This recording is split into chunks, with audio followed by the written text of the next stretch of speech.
and we can guess the value of in this x scale. And here we have the start of decade, and now here we have the end of one decade. One decade is it means that frequency and any other is value is changed by 10. So we have, for example, first decade, and the ratio from end to the start is equal 10. And so we have here the one decade. We don't know which one because we have the power x, and here is the power x plus 1. Okay, and we can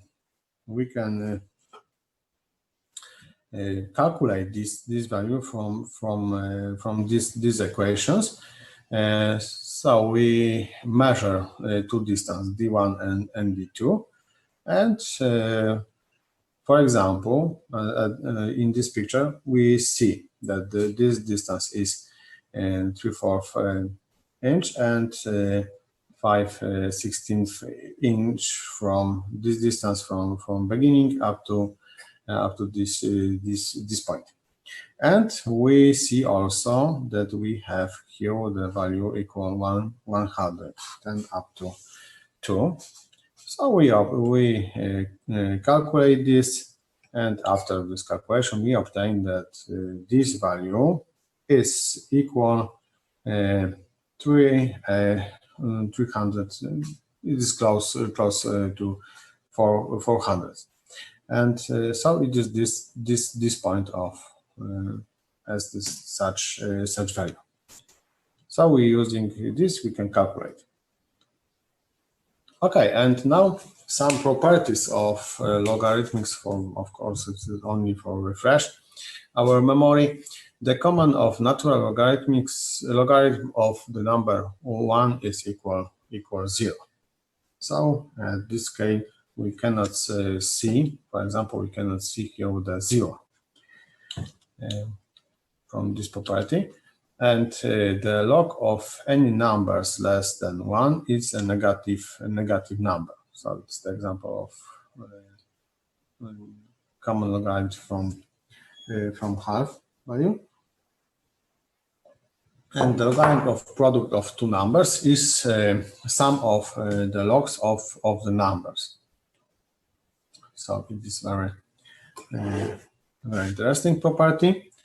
And the same is a similar situation with quotient of two numbers. It is the log of numerator minus the log of the denominator in this case.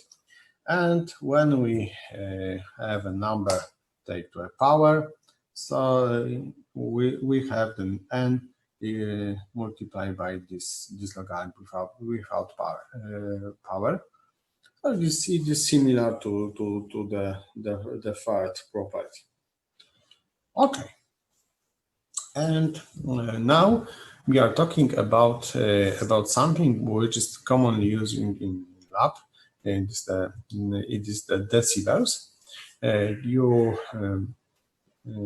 I am sure that you heard about the decibels, and maybe decibel is for you is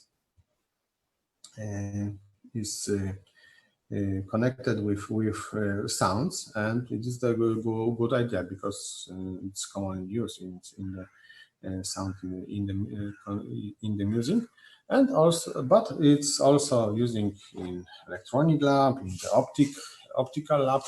So, what is the decibel? Decibel, it's taken from the bar. Firstly, we have the two levels of power can be compared using the measure called bar, which is defined by following equations. So we have the common logarithm with base 10, and we have the one power and the second value of the power. And when we calculate this, we obtain the relation with in bars. Okay, but bar is very big one, so we provide unit for measure less magnitude. So it is the decibel. So one bell is equal 10 decibels, and this is the equation for the decibels. So we have here the factor 10. Okay, and R is a result of operation and decibels. So when we have the same value, P1 is equal to P2, we obtain the 0 decibels because we know the logarithm from 1 is equal to 0. And when P2 is more than P1, we obtain the results above 0, and in the another situation when P2 is less than P1, we obtain the value below 0. Okay. And there is some special case. For example, when we have a situation when P2 is double P1, we obtain 3 decibels, and it is this value is commonly used, so we should remember about this. And 3 dB increase in output requires the power level be double. Okay, so in the audio industry, it is a generally accepted rule that the increase in sounds level is accomplished with 3 dB increments in the output level. And in logarithmic, we have the unique situation where the power gain in the linear scale and in the logarithm has the same magnitude as the decibel level. For example, when our P2 power is equal 10 by 10 times more than P1, we obtain the same value, but only for this value we obtain the same results in linear scale and we in the decibels. So it is the typical value.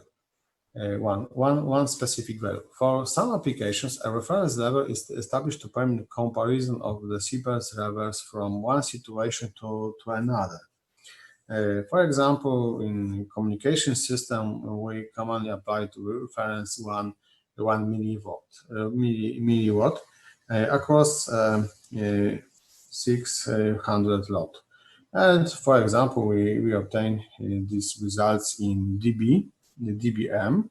In this case, we put the letter M here, and we give this scale to reference 1 milliwatt. And for example, when we have the 40 milliwatts, we obtain the results 16 dBm results. And for another example, when we have 4 watts, it is the 4,000 milliwatts, because we can use the same unit here and here. We obtain 36 dBm. But when we want to give someone the results, so the ratio P2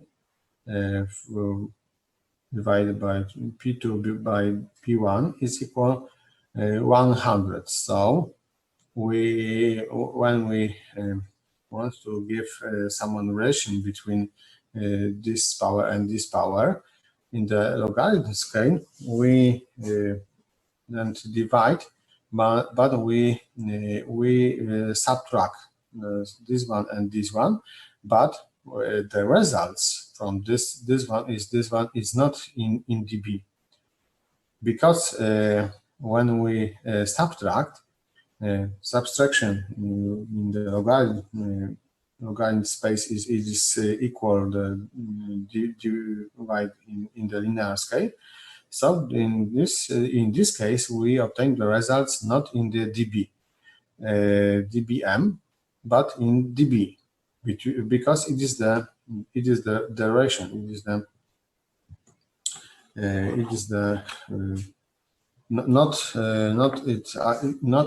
not absolute value.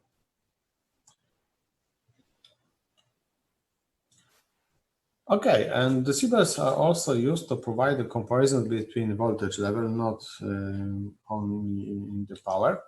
But we know the relation between voltage and power, so we can, for example, when we have the resistors, we obtain that the power is square of voltage divided by R. And for P2 and P1, we have the same. And when we put in our equations, we obtain these results directly from properties of logarithms. And so, because of this power, we obtain the 20 here, and we should minus this one. But when we use the same value of resistors, we know that logarithm from 1 is equal to 0, and in this case we obtain dBu. This K is for the voltage. We obtain, when we compare the two voltage, we obtain the equations 20 logarithm V to V1 in this case. Okay, and now we can two examples. First, we find the voltage gain in the dB system, where we applied signal 5 millivolts, and the output voltage is 2 volts. Okay, and firstly, we should change 5 millivolts to 2 volts, or 2 volts to millivolts, because we should use the same. We have to use the same unit for this, and this ratio is in the linear scale is equal 400, and in the decibels dBu, we obtain the results about 50. Okay, and the second example, we have the voltage gain in dB, and we try to find the applied signal, and we measure the output signal, and we obtain the 8.5 5 volts. So in this case, we must arrange these equations, and we after some calculations, we obtain the equations for the input voltage. So we can use this for calculations the input voltage, and when we set the value, we obtain the input voltage. Okay, and so we have the table with the sum value connected with the power comparison and voltage comparison, and is the value in the decibels. And of course we have, because for power is in the decibels, we have the factor 10 before the logarithm, and from the voltage we have 20. So this value is doubled for this. Okay, and in particular note, when we voltage level are compared, the doubling of the level results a change of 6 dB instead of 3 dB for power comparison. Okay, okay, and now we can some information about the human ear, and so the human ear, as I said, does not respond in the linear fashion to change in the source power. So when we dubbing the power audio, for example, from half watts to 1 watts, does not result in this dubbing of loudness level for the human ear. And for the scale of the hearing, we there is the true sense special value. It is equal 200 picobar. So it is about 1 millionth of the normal atmospheric pressure at the sea level. Okay, so we can use this reference to take the value for another source of the sound. Okay, and so this value, this 200 picobar, is a threshold of hearing. Of course, it is for average. It is average value for the people. So the meters designed to measure audio levels are calibrated to the levels defined above, and we have here the sky. So for example, we have here the threshold of hearing, and we have some situations and the levels of the sound. And we have also here the power which we use for this this sound. So it is this power is for example, here we have the 300 watts, etc., and it is the double between this one and this one. For example, the 10th logarithm change in logarithm scale. It means the distance in 10 dB. It means that the power is 10 times more in this case. And so we have here also the threshold of the pain. So we have the dynamic range between threshold of hearing and threshold of pain, 120 dB. Okay, and we must remember that to double the sound level received by the human ear, the power rating of the acoustic source must be increased by a factor of 10. Okay, now we are talking about the filters.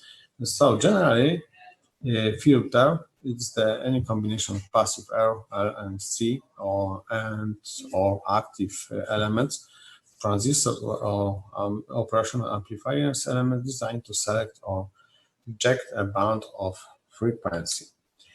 And so filters are used to filter out any unwanted frequency, commonly called noise, due to the nonlinear characteristic of some electronic devices or signal picked up from the sounding medium. And we can divide filters to generate to the two groups. And first group is the passive, which is composed of a series of parallel combination of R and C elements, and they do not need the power supplies. And the second group is the active filters, when we use the same elements plus some active elements. So we need, in this case, we need the power supplies. Okay, and in general, there are four kinds of filters. And first, it's low pass filter, high pass filter, pass band filter, and stop band filter. And for each form, there are critical frequencies that define the regions of pass band and stop band. Okay, and so we use the definition that any frequency in the pass band will pass through to the next stage, or for the to the output at least 70.7% of the maximum output voltage. Okay, and this is the example of filter. We have here the input and the output. It is just only for imaging of filters. And here we have the low pass filter, and this is the pass band from 0 up to characteristic frequency, and whole signal from this region is going to the output with amplitude more than this value. And we also hear the stop band, and of course the amplitude is less than this pass band. Okay, and opposite situation when we have the stop band here called the low frequency, and pass band is from this characteristic frequency. And so this is the pass band filter when we have the pass band only in the middle of this frequency scale, and stop band filter when we have the two region pass band here and pass band here, and here we have the cutting of our signal. Okay, and so the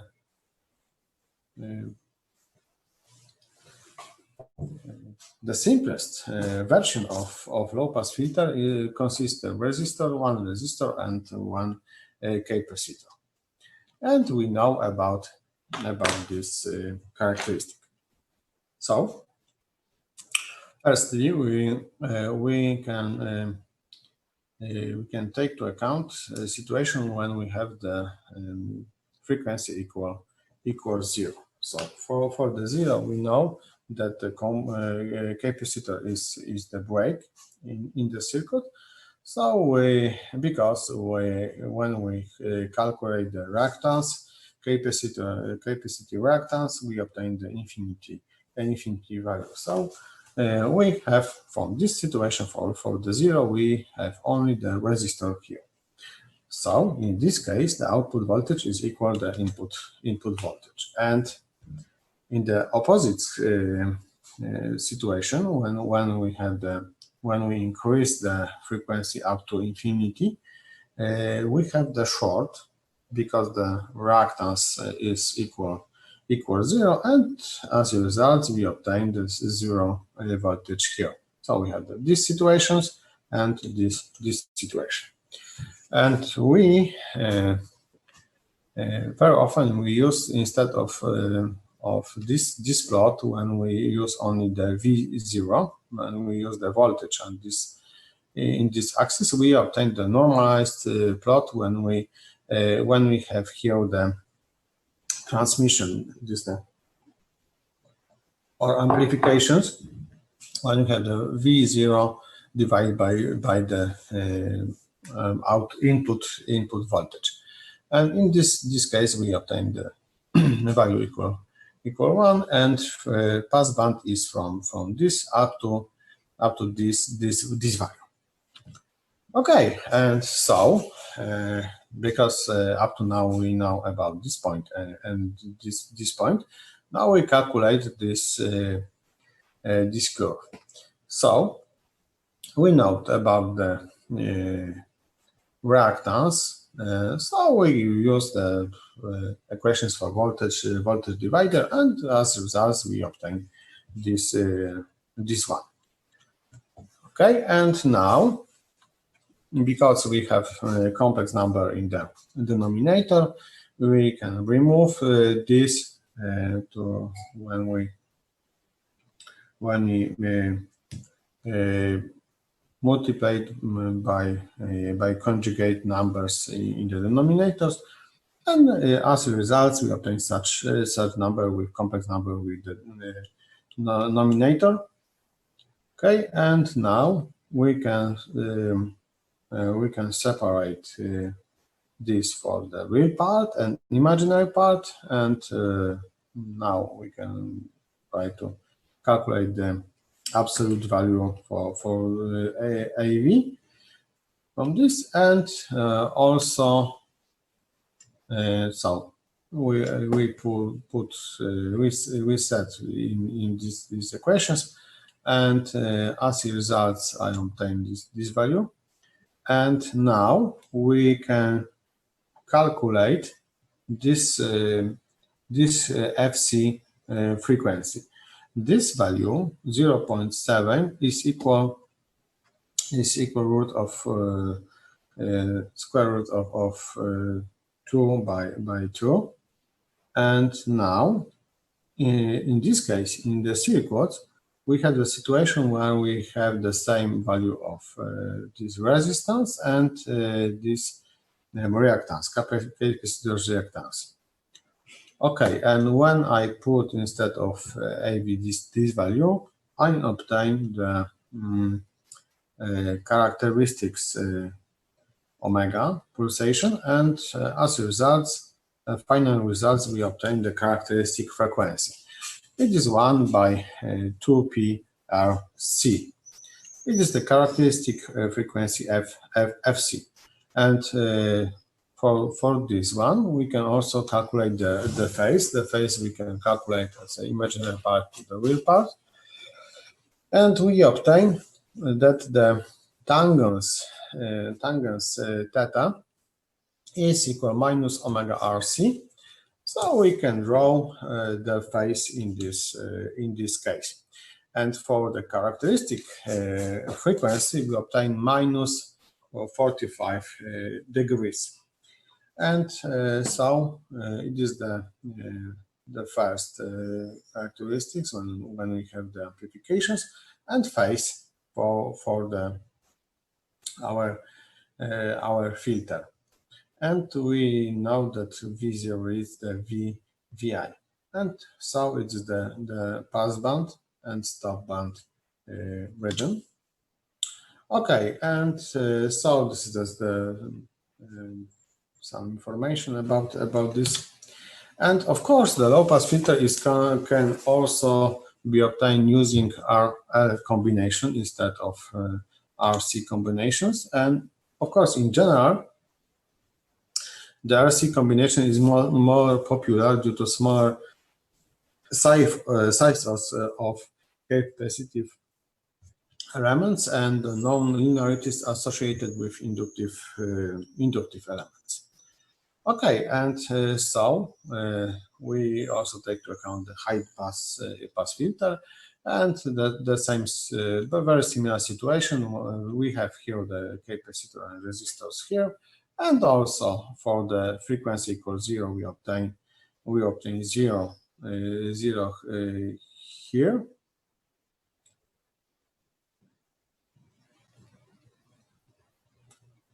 Okay, and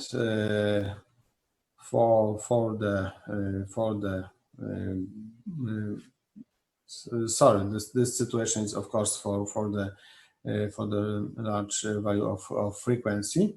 So in this case, we obtain the same voltage on the output to the input, and this one is for the frequency equal 0. So we have the break here, and the voltage is equal 0 in this case.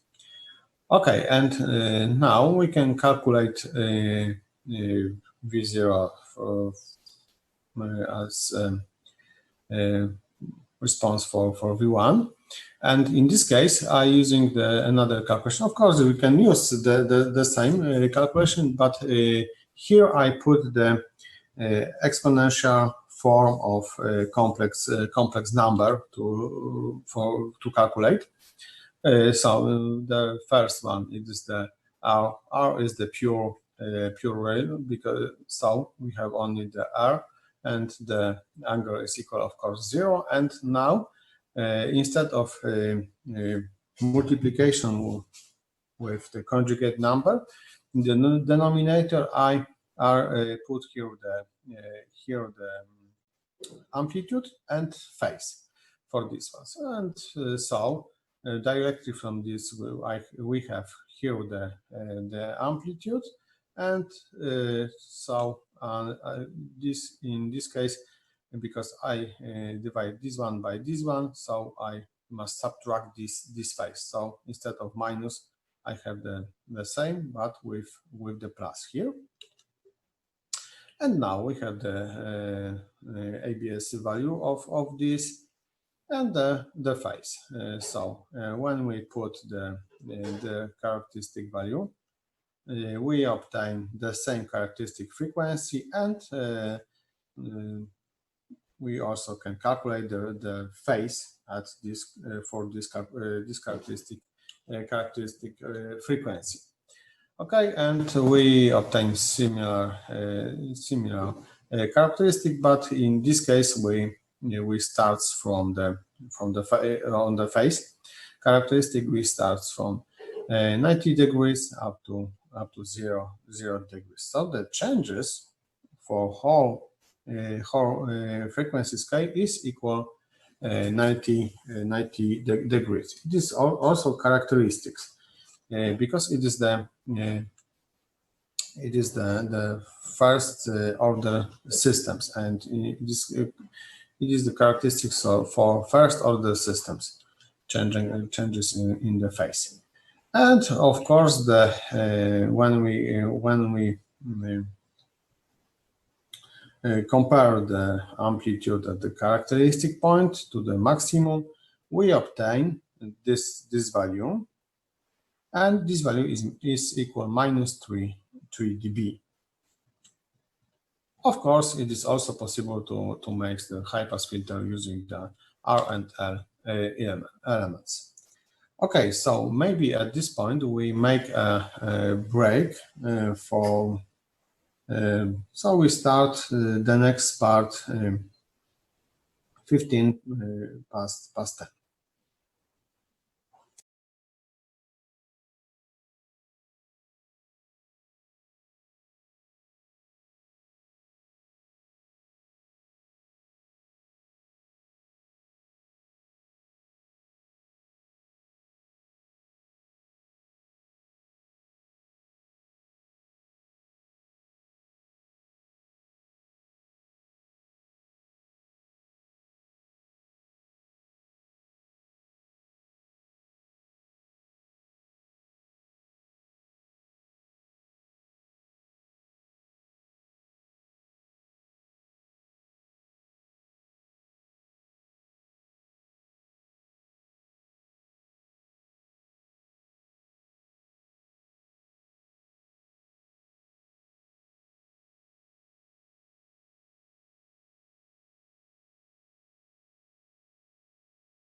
Okay, I'm here.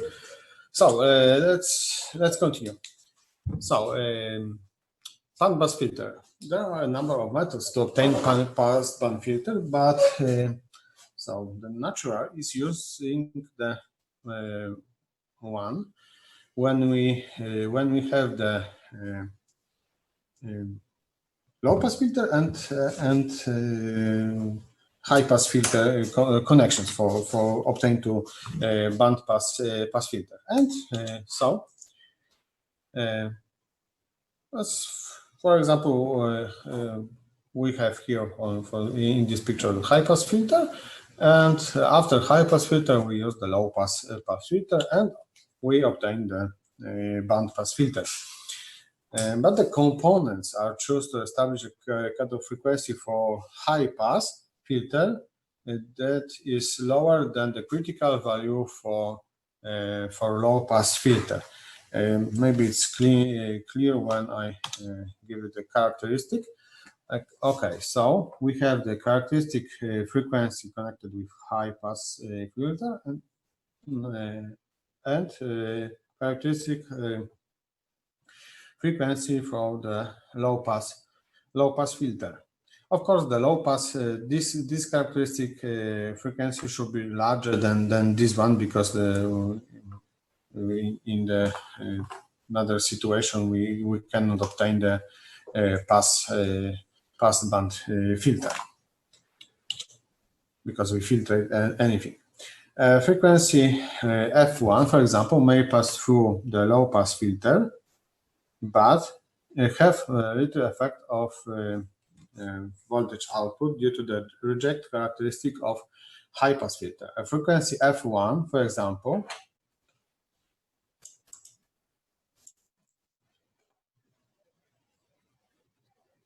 the frequency F0 near the center of pass band filter. Pass band passes through both filters with very little degeneration. Okay, and now we have the example of such filter, and we try to determine the critical frequency for low and high pass filters. Here we see the high pass filter, and here we have the low pass filter. And using only the critical frequencies, sketch the response characteristic, determine the actual value. It's the point C. Okay, so firstly, we calculate the characteristic frequency.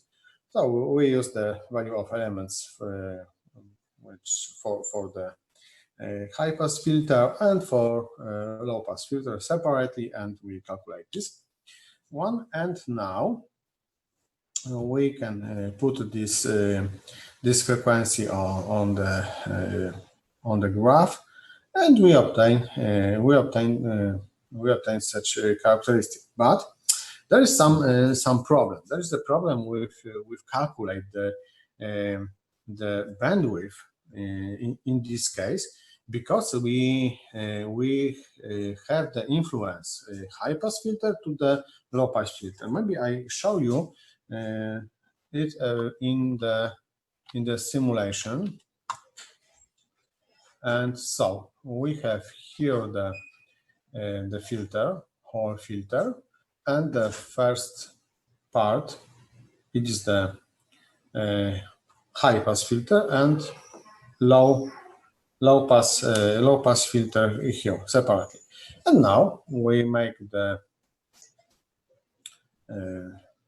we make this simulation, and we take into account the value from 10 kilohertz up to 10 megahertz. And now we can draw the output. For example, the output high pass filter. So it is the characteristics for a high pass filter. Now I draw the characteristic for separately for low pass filter. Okay, and So we have another simulation, and we have the common region here. Okay, and so we can have the situation when we have the 1 volt on the output when we take two together, this one and this one. So for common characteristics for whole filter, for passband filter, we can also draw,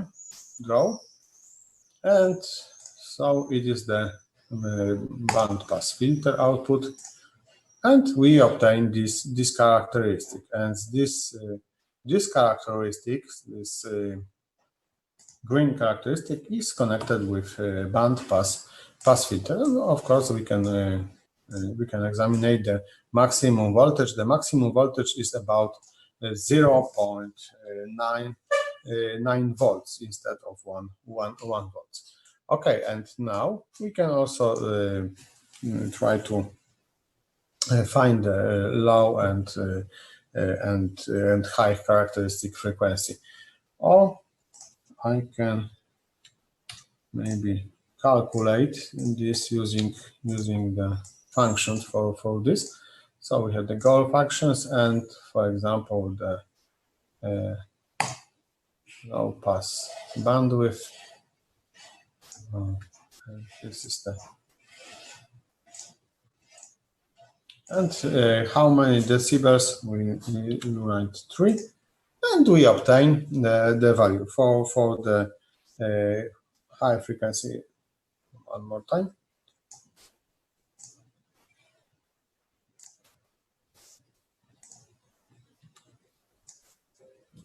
And we obtain the value of high characteristic frequency with this value, 1. It's almost 1.2 megahertz, and that's the same for high pass bandwidth, and so and the criterion, the 3 dB, and we have about 90 kilohertz. Okay, so now we return to our presentation.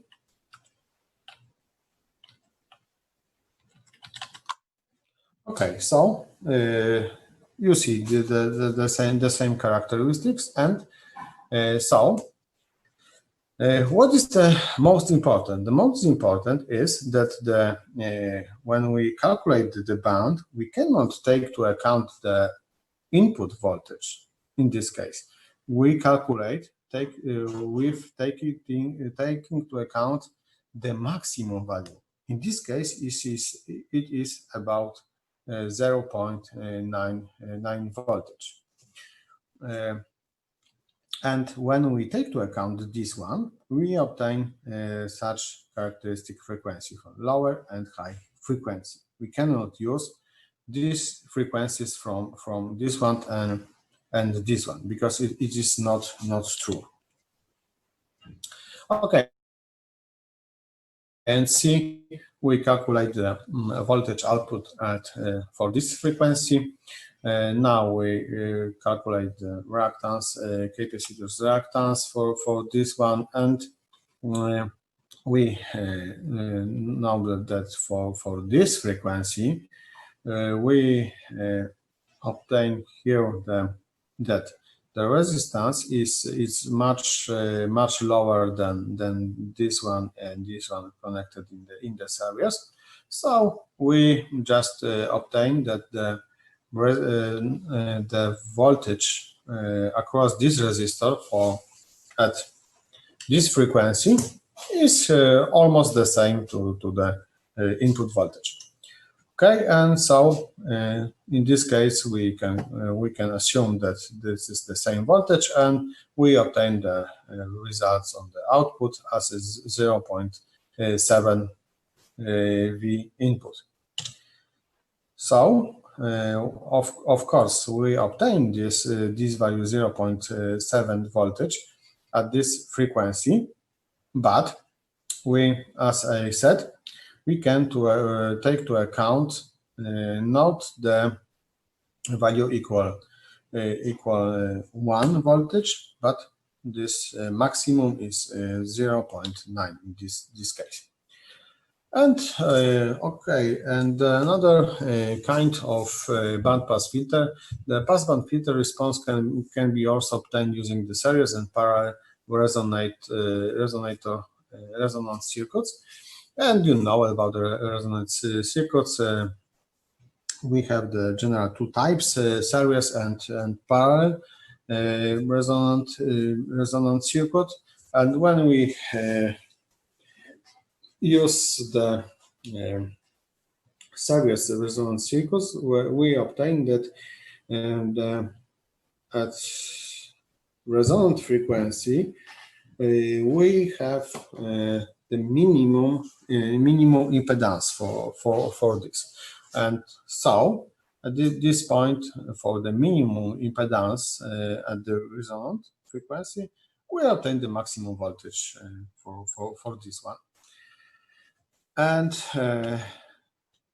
so this one is this is the calculation for this one, because x r is equal xc at the resonance.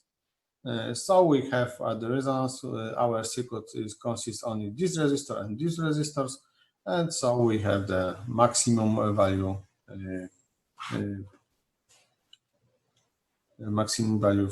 from these equations. And this is the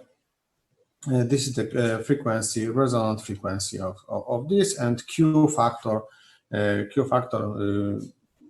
gives us the information about how good is the resonant circuit. So especially we take into account the resistance of parasitic resistance of this one, and this is the bandwidth. It is the ratio characteristic frequency to the this quality Q factor. Okay, and stop band filters can also be constructed using low pass and high pass filters. But instead of cascade configuration we used for passband filters, a parallel arrangement is required.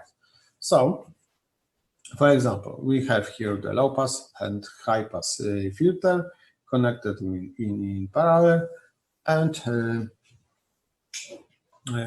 this frequency for low frequency is going for the low pass filter, and high frequency is going from high pass filter.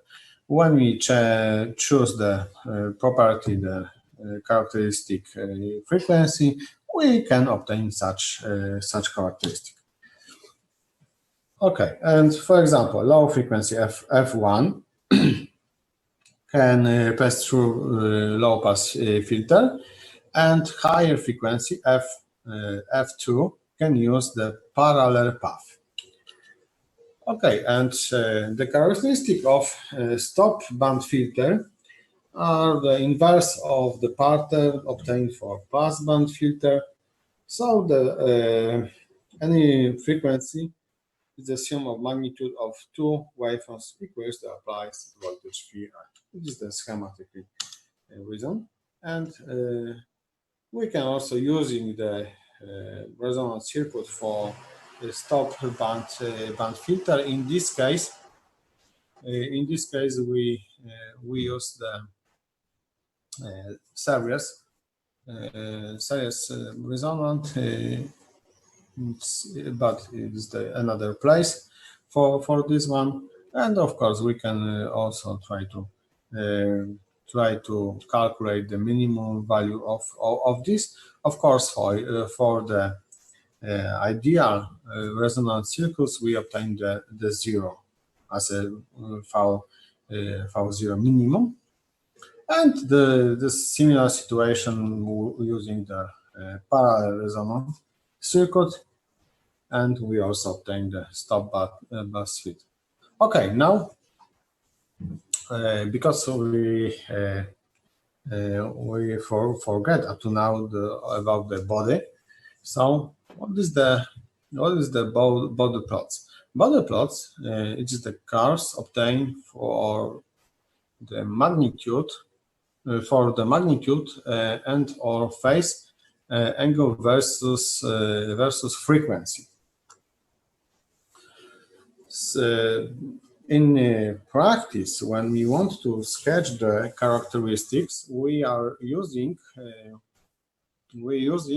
straight line segments called the frequency response of system. Okay, and now we have the same circuit for high pass filter. It is the most the simplest one, but I give you another approach for calculation. So we know about this. It is of course connected with the voltage divider. So we have the resistance here, and for in the denominator we have the resistance and capacitors connected in series. But in this case, instead of remove this complex number from the denominator, I divide denominator by r. So I obtain such results. And now when I put instead of xc omega c here, I obtain such results, and here instead of omega I put 2p f here, and so we group this one because we know that it is the characteristic frequency for our circuit. So when we substitute this characteristic frequency for this one, we obtain such results that we have in the denominator 1, and here we see the 1 minus j fc divided by f. And of course, we can try to write this one as amplitude and phase for this. And now we know about the logarithms scale. When we have the ratio in the voltage ratio, we use the 20 logarithms from the voltage ratio.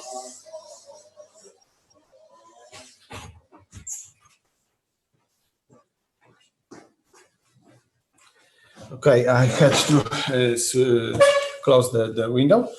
Okay, so when we substitute instead of AV this one, this amplitude for this system, we obtain, when we take into account, of course, property of logarithms, we obtain 0 here and minus 20 here. And further, when so we have 0 here, and now this square.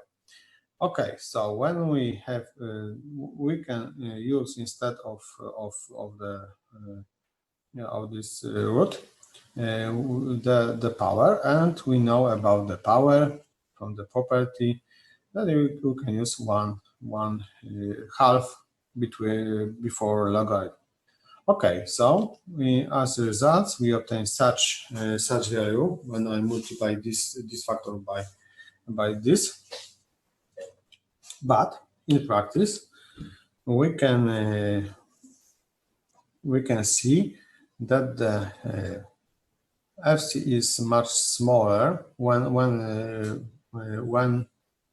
this one is much smaller than the characteristic frequency, or FC to F square is much bigger than 1. We can put for this instead we can remove this one from this equation, and as a result we obtain here that the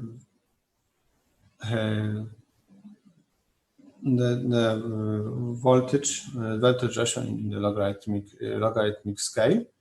But here we thinking about this plus, but we should watch that I put here, instead of FC to F, I put here the F to FC. So in this case, we have here the FC in the denominator. So when I change this one, I change this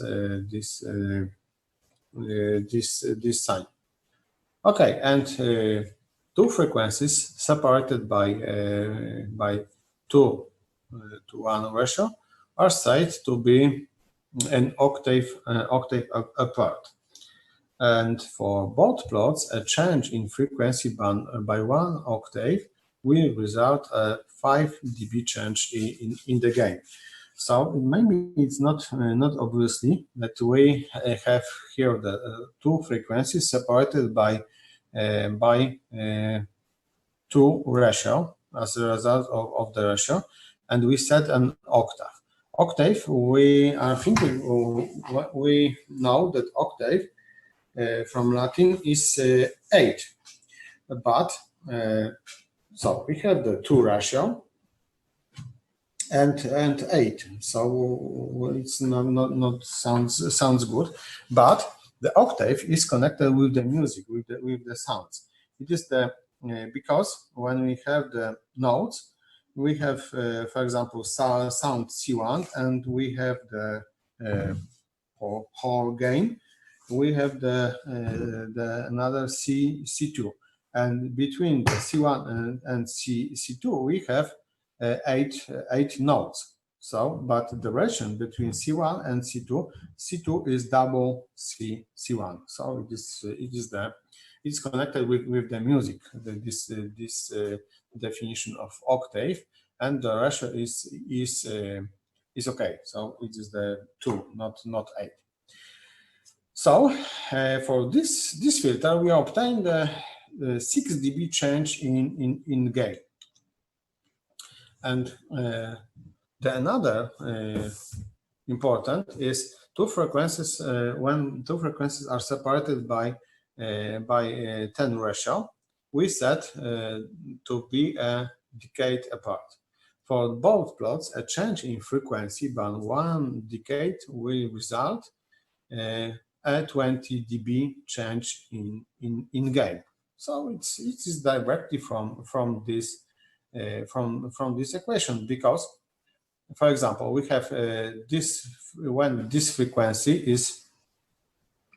is higher 10 times by this one. For example, we have here the 100 Hertz, and we have the characteristic frequency 10 Hertz. We have the ratio equal 10, and logarithm common logarithm from 10 is equal 1. So we obtain just the slope 20 dB. Okay, and now we have the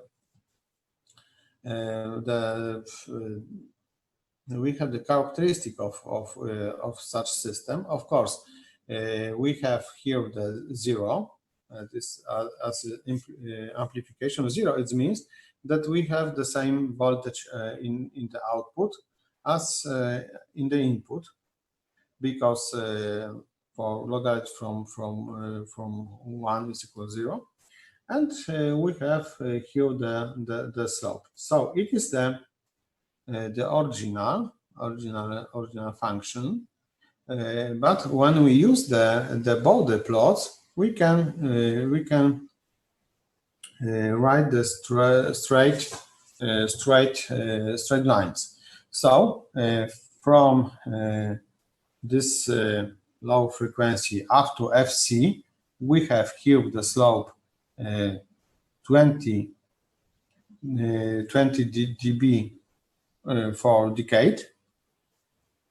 So we see here, this is the 1 decade, because this is a 1/10 frequency, characteristic frequency. So from this up to this, it is the 1 decade, and change is plus 20, because we start at minus 20 and we finish at the 0. And this is the idealized bot plot, and this is the real bot plot. So the resulting point is a straight line intersecting the 0 dB line at FC. So it increased to the right at the rate of 6 dB per octave. So for example, here we see the octave, because the frequency is doubled in this region. And so we see the changes from -6 to the 0. So it is the one octave, or 1 decade, which I showed you previously. Okay, and so both plots are straight line segments, because the dB change per decade or octave is constant. So it's the most important information from connected with this. Okay, so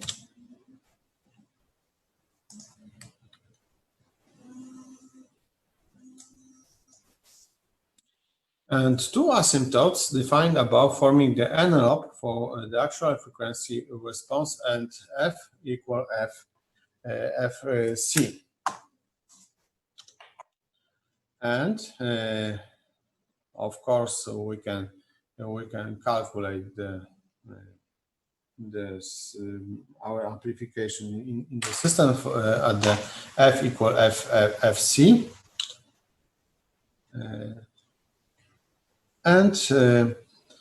At this frequency, the actual response curve is 3B down from the idealized bot plot. And we also can calculate error for another characteristic point of this one. And so the phase response can be also sketched using the straight line asymptotes by considering a few critical points in the frequency spectrum. And we know about this one. And for example, if FC is much bigger than F, we obtain the phase equal 90 degrees, and for FC much smaller than F, for example, 1/10, we obtain 0 degree. For this frequency, when frequency is exactly equal FC, we obtain the angle 45 degrees. Okay, and we have here 3 asymptotes in this plot. For this one, and for frequency from 0.1 FC to 10 FC. Okay, and when we draw this, we obtain such characteristic. It is the real characteristic actual response, and when we use the straight line to for these characteristics, both the plots. Okay, and this is the we can calculate the error, and this is not big value, about the 6 degree at this region for this one. Okay, and so we can make the same for low pass filter, and so we try to write as in this form. And of course, when we have the equation in this form, we have here the amplitude and phase separately. And when I use the periodic calculations, we obtain, and amplifications, our system is minus 20 logarithm f to fc. Okay, and this is of course true for the f much bigger than the fc. And so for low pass filter, we obtain similar situations. So we have here the actual response and straight line for both the plots, and we have the same situation. For distance from this one, from characteristic frequency to this one, is equal minus 20 dB for 1 decade. So we see here we have 1 kilohertz, for example, and 10 kilohertz. So this is the 1 decade, and the slope is minus 20 dB to decade. And the same with the phase. Instead, of course, this one we can use the straight line for draw it. Okay, and the calculations for low pass or high pass is not complicated, but we can use also stretching both plots for high pass filter with attenuated output, and we see such filter. So this is the high pass. We have here the high pass filter, and we have the additional resistor here. So when we, for example, for infinity frequency, we obtain the maximum value for this frequency, and the maximum value is equal 0.8 input voltage, because when we have the short here, we have just the voltage divider here.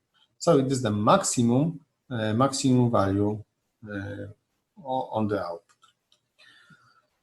Okay, and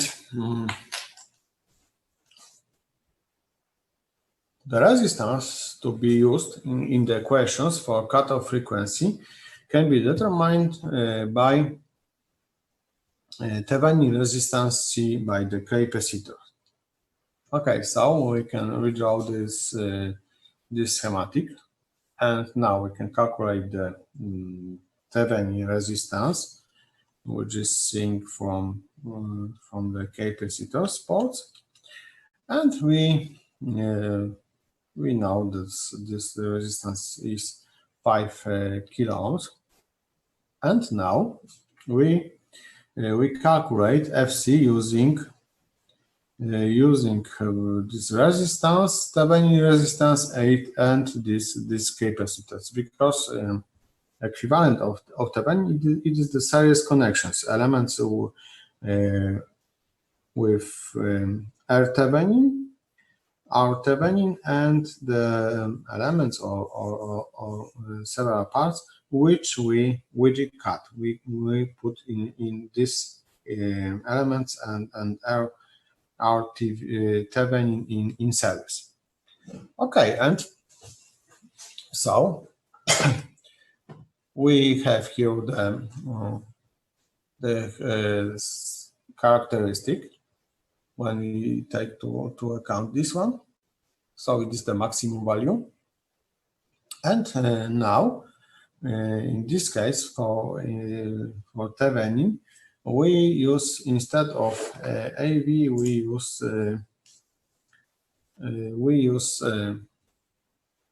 AV prim for this one. And of course, when we take to account the Thevenin equivalent of the circuits, we obtain such one.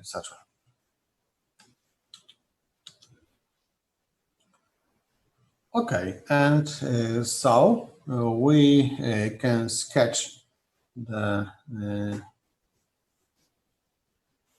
characteristic for this case. And so we obtain here the characteristic frequency and the real and the Bode plots using the straight line. And of course, this maximum amplitude is given by this one. Okay, and so in this case, we have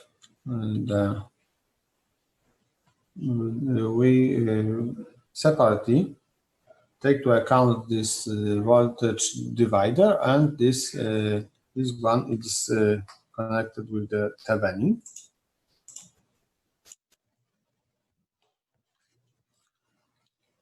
Okay, and the first term must be added to the second to obtain the total response.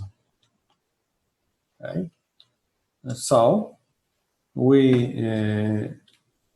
up to now we have here these situations when we take to account the Thevenin schematic, and this is the connected with the this picture is connected only to the voltage divider. And when we take to account this one and this one, we must take to account this offset. So when we add this characteristic and this characteristic, we obtain this one as a final results for our schema. So this is the first approach, and another approach is using the directly the Bode plots. Okay, so we have the equations for which describes this schematic, and we write this in this form, and as a final we see here the two characteristic frequency. The first one it is connected with Hall resistance and capacitors, and the second one, F1, it is connected only with capacitors and resistors without R1. Okay, so we the first frequency and the characteristic frequency. Okay, and now we can calculate this using the logarithmic scale, and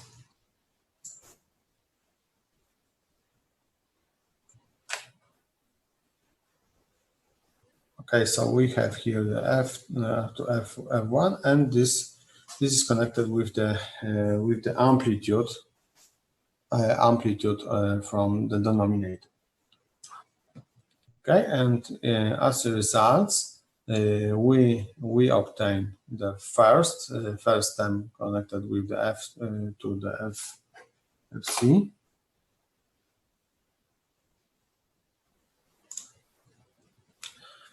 And the rest of this. And the first term we can calculate, for example, for at F equal F1 we obtain 0 dB, and when we double F1 we obtain plus 6 dB, and when we have half of F1 we obtain minus 6. So we can draw these characteristics using the logarithmic scale, and this is the line with the 6 dB per octave, and it's going through this points F1 with this slope. And the second frequency we can calculate for the second frequency FC, and now we can draw the first one and the second one. So here we see the line from this part of these equations. So it is this is the blue line, and here we have the response of our filter here. So it is the second term of. So, and when we add this one and this one, we obtain such the final response. So it is the blue line. Blue line is the final response, and we obtain the same results to previous results when we use the t-value. Okay, and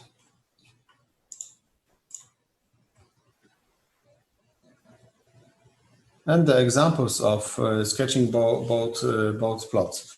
For example, when we have such equations, so we have here the one and second pole in the denominator. We obtain such characteristics for both plots. So it is the second order systems, and in the second order we have the slope 40 dB per decade.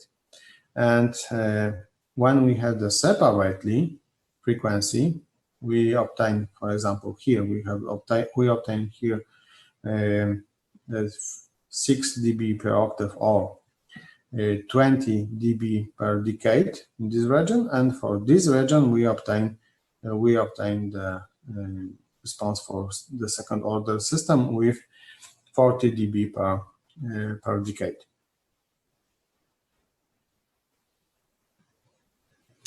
Okay, and now, for example, we have such equations which describes a system, and we have some poles here. Okay, and now we can normalize this one because we see here we have the 100, and we draw this one. So we know about this first pole. It is the characteristic, so it's going through this 20 dB per decade and going through this lower frequency up to this characteristic frequency, and now is equal 0. So now I draw another one for this pole, and so we have this characteristics, and the same for 10 kilohertz. It is going through x-axis and starts go lower up to 10 kilohertz, and the rest one it is this characteristic. The same up to it is equal to 0 up to 20 kilohertz, and going down with the slope, of course, minus 20 dB per decade. And now I must draw this characteristic. Okay, I see here is the first one and the second in this region. So I change the slope to 40 dB per decade from the beginning up to this 50, and from the 50 up to this one I have only the one filter, so I change slope to the 20, and now it is the bandwidth from 200 up to 10 kilohertz, and from this kilohertz it is only the one filter, so it is the slope 6 dB per octave, and from this one and this one we have the two filters, so we obtain this slope. Okay, and now you see the some characteristic equations for the amplification, and it's characteristic connected with the border plots. And we know about this one. This one, the last three is knowing, and it's when I we can also drawing for this first and the second one. So thank you for your attention, and we start the next lecture at 15 past 11.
Mhm.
Okay, so the second lecture.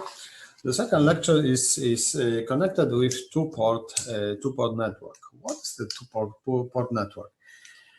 So this is something different to circuits when we calculate up to now or something else. So now maybe it is quite the same, but now we use another approach to calculate parameters of our system. So you can imagine that we have the black box, and we have the black box with some wires. For example, we have the 4 wires and something inside the box. And now we can try to examine what is inside. And because it's for us, it's not as important what is inside this box, but what is the response? We respond to this box. What is the behavior of this box on the outside? Okay, so let's start. Okay, so we see the laser. Okay, and so the learning goals. Know how to calculate admittance, impedance, hybrid, and transmission parameters for two-port networks. Be able to convert between any type of networks. Understand the interconnection of two-port networks to form more complicated networks, and knowing the typical configuration two-port network. And know how to calculate the parameters of terminated two-port networks. Okay.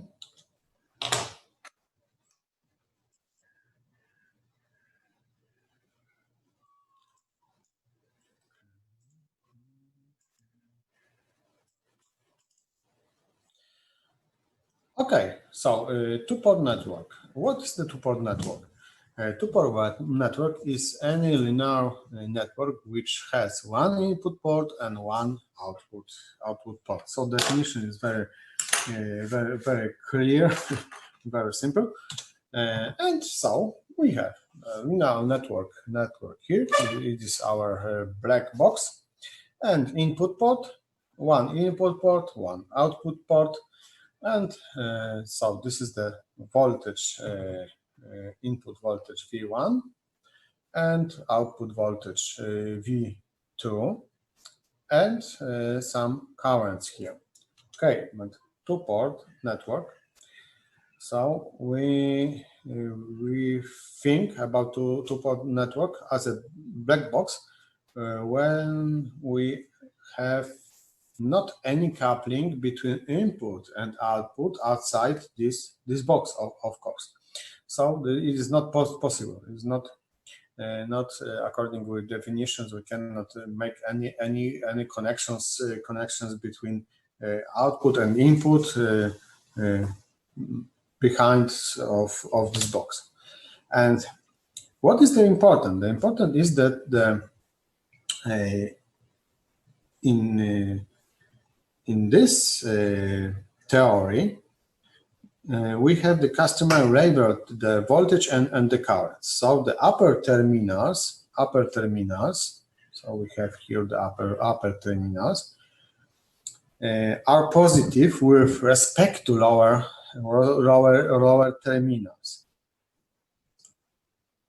And the currents are into two ports at the upper terminals, and because Kirchhoff current law must be satisfied in each port, so the current in out of the port are at the lower terminal. So we the direction of the currents and voltage is very, very important. And in this theory, we use such directions as this picture.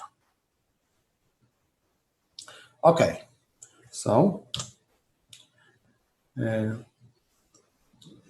if the network is linear and contains not independent sources, the principle of superposition can be applied to determine the current I1. So we haven't any independent sources in our network, so we can write the equations for the first value for the I1, and it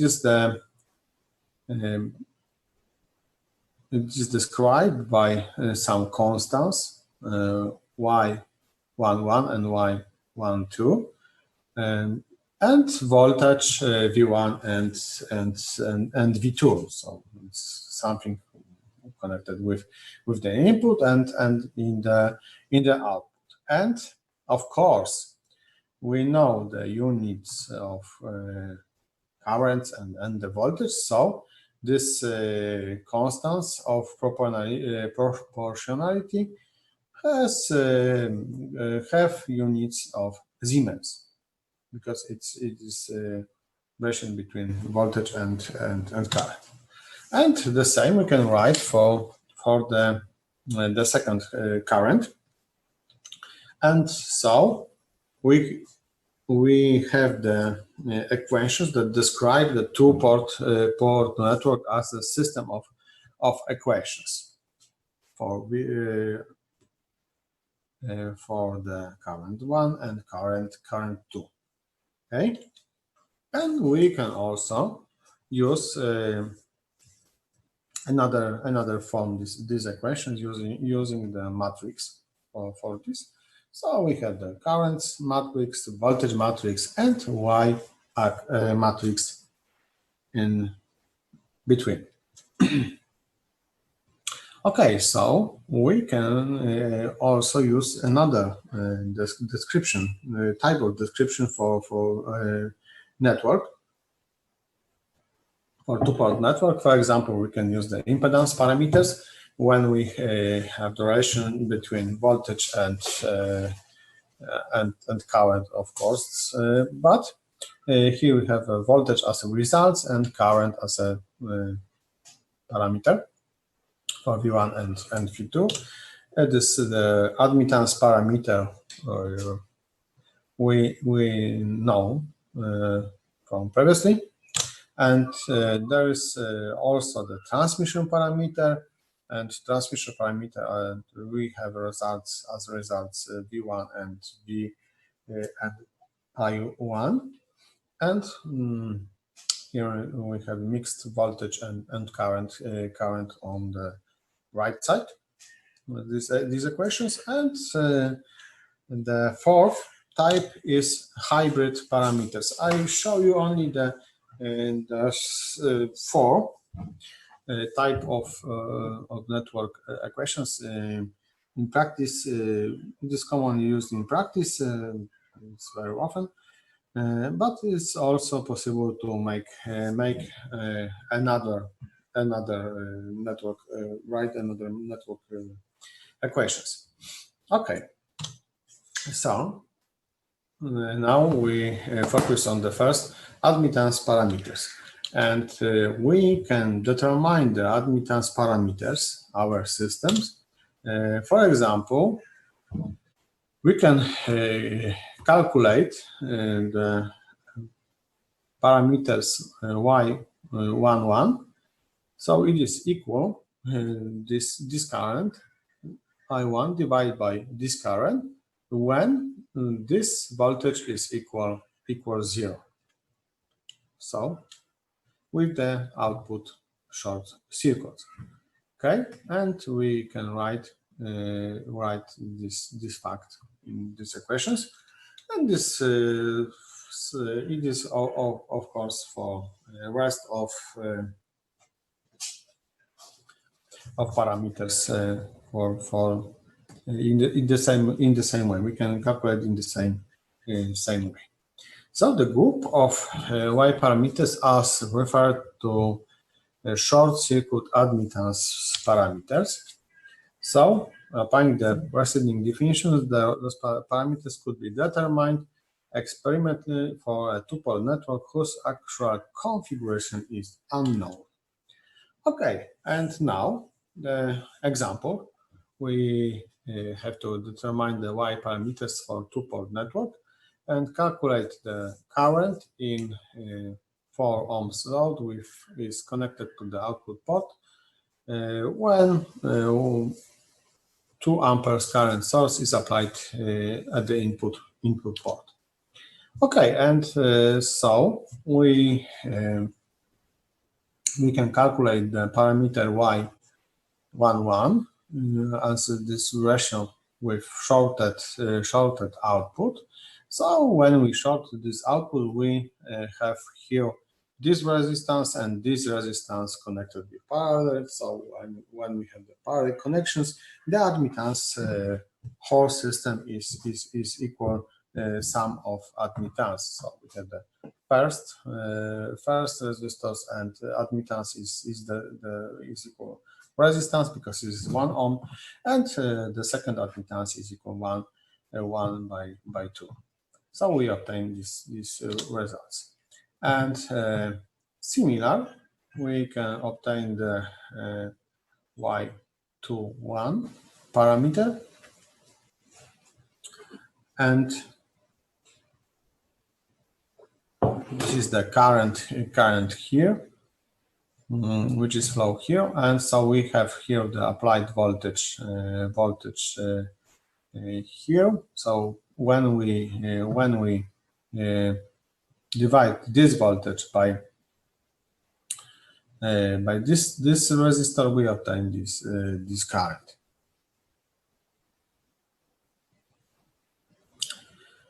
Okay, and we take to account the sign of this voltage, the direction. Okay, and the same situation, or similar situation when we can try to calculate this parameter, and so now we short this one, and we try to calculate this current. So the current which is flowing this system, it is limited only by this resistance. So when we divide this voltage by this resistor, we obtain this current because it is this is short here, and the direction of this current is opposite to the direction of this one. So we have also minus here. And this is the last one parameters, the fourth parameters. It is the aberration between current and voltage. So when we have here the short, so we can calculate the admittance. So we have 1 by 2 and plus 1 by 3. So we have this one and this one for calculate this current. Okay, and now we can put to our equations this value of coefficients, these parameters, and we have the system of equations. Now we know that the current I1 is equal to amperes, and now we switch we connect the load to our network, and we know the relation between voltage and in the current. So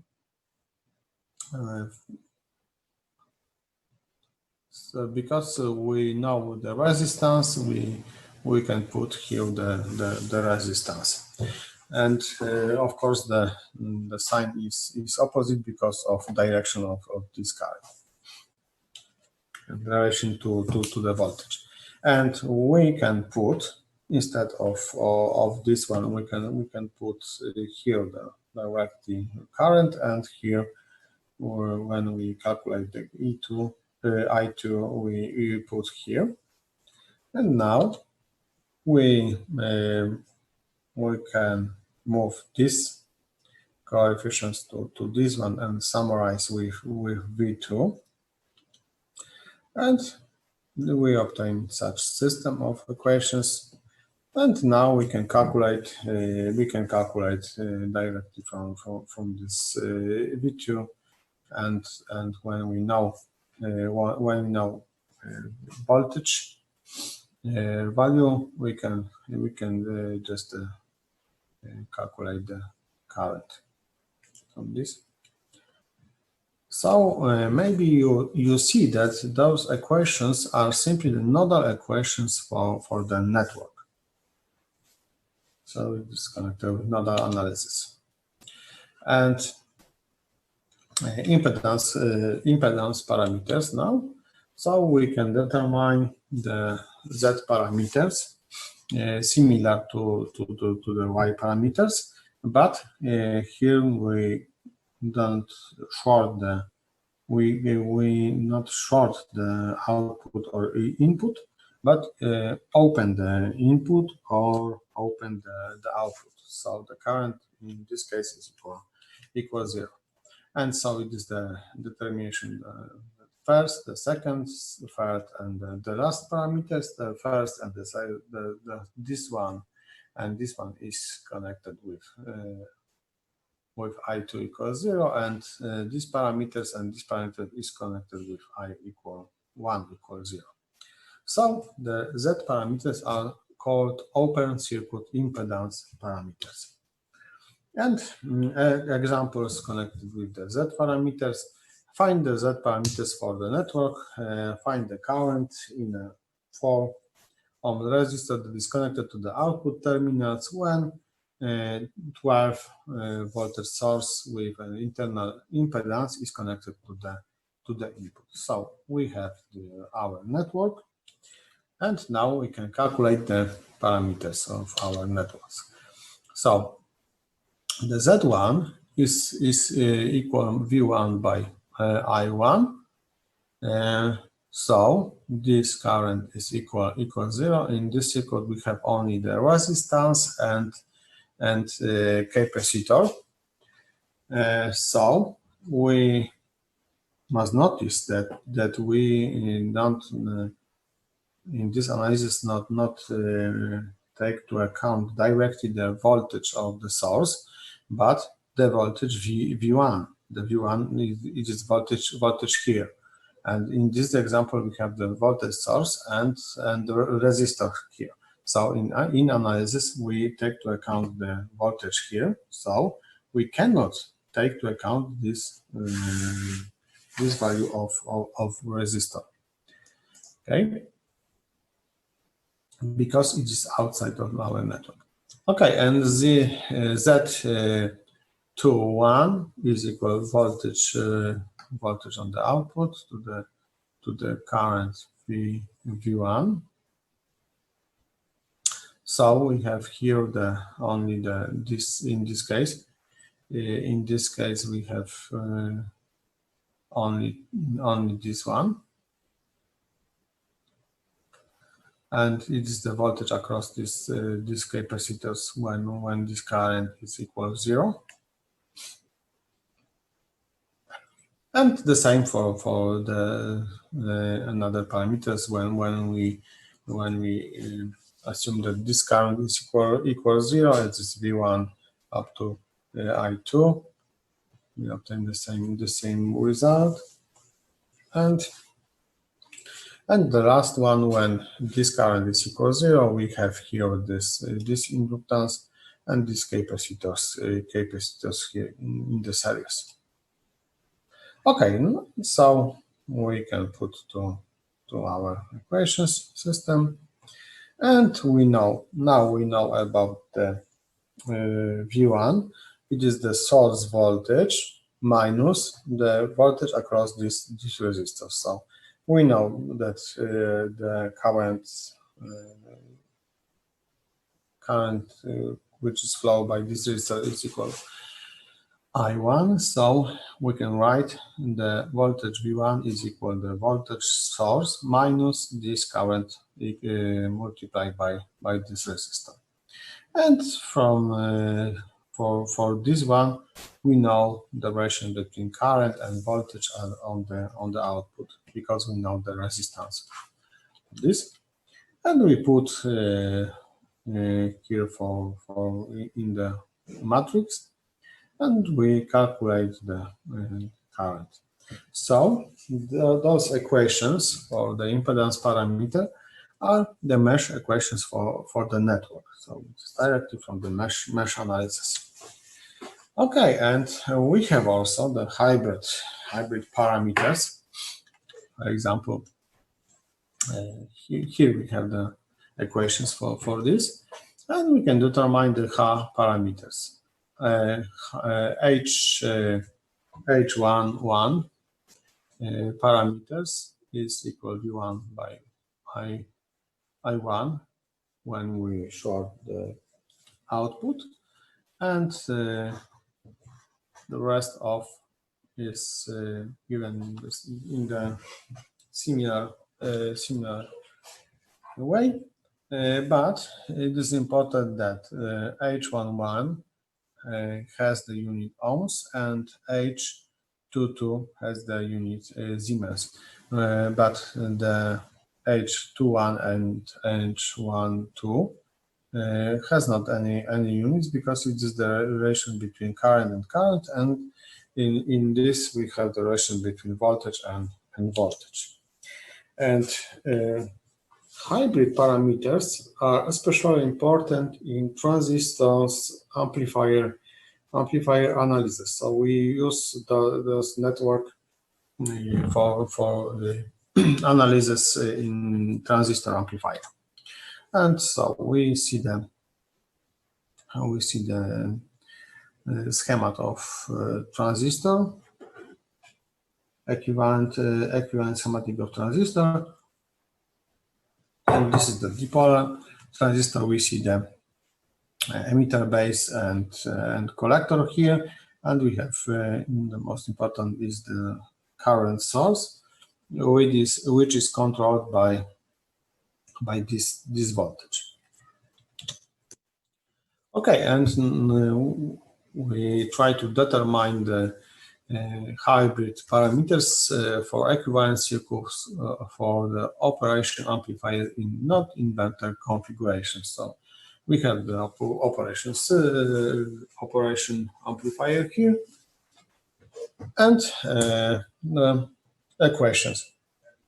Okay, so we can draw the equivalent for this one. So we have the voltage across the input resistance, which is using for control this current, and this source, and we have the resistance which is in the loop system, and so we can calculate H11 parameter, and this is we calculate these parameters when V2 is equal 0. So when we short this one, we obtain just this resistor and parallel connection, this one and this one. And when we can calculate also the another parameters, H12. So for this one, I1 is equal 0. So in this case, we have here the 0 here, and now so this one is only all. It's also equal 0. So we obtain that H1 12 is the relation between voltage 1 to voltage 2, that is from the voltage divider directly. And of course, we can also use this one for calculations. H21 parameters. H21 parameter is very important in transistor analysis. It is just a beta parameter because it shows us the amplification of the current. Okay, and we when we assume that the voltage input is equal by these equations, we obtain the current on the output, and as a result, we obtain these parameters. And the last one, it is connected with the output resistance of this system with this current is equal, when this current is equal to 0. So we have this and this connected with series and connected with R0 parallel. Okay, and so we have the last one is the transmission parameters network for describe the network. And we have here the input voltage and input current, and transmission matrix A, B, and C, and we can determine the T parameters. For example, A parameters is the open circuit voltage ratio, B is the negative short circuit transfer impedance, C open circuit transfer impedance, and D negative short circuit current ratio. So the transmission parameters are commonly referred to the A, B, C, D or T parameters. Okay, and determine the parameters for such a simple network. So we can calculate A parameters as a ratio V1 to V2 for this current is equal 0, and we just obtain this from the voltage divider applied to this element and these capacitors. And so B2 we obtain with the short output, and this is the now we can calculate the current V2. So we can try to calculate the whole current in this system. So when we short the output, and after that we apply the current divider equations for this. And so the C is is given by these equations, and as results we obtain just this one, and so similar for parameter D. Okay, and so now we can. I showed you how we can calculate the parameters when we know what is inside. But we can also we can measure these parameters using scopes, using multimeters, not only with calculations, because it's the idea is that we don't know what is the inside. Okay, but now we can convert the system equations to another. So if all the two ports parameters for a network exist, it is possible to relate one set of parameters to another since the parameters interleave the variables V1, V2, I1 and I2. So, for example, when we want to convert, for example, y to the z, we know that we have the y parameters, and when we transmit to the z, we can use this matrix. Or, for example, when we want to y transmit to the h parameters, we use this matrix. So it is the first step. We choose what we have. We're thinking about what we have, and the second, what we change into. Okay, and so determine the y parameters for the 2-port if we have the z parameters. For example, we have z matrix, and now we can calculate the y matrix from this. Okay, so we used these equations, and as a result, so it's this triangle means it is the determinant of the matrix, and as a result, we obtain such parameters. Okay, so we have here the results. Now we are talking about the interconnections of 2-port networks. So interconnected 2-port circuits are important because when we design a system, we can divide the system to the simplest part. So because it is generally much easier to design simpler subsystems, and after that, complete the systems using such knowing the interconnections for this one. For example, you can imagine one transistor. So most of you maybe see the transistor as an element, but it is difficult to imagine that, for example, we have in the memory in the computer millions of transistors. So it is the question is how they connect such many transistors in the logical structure. Of course, it is we know one transistor. We know the schematic of gates.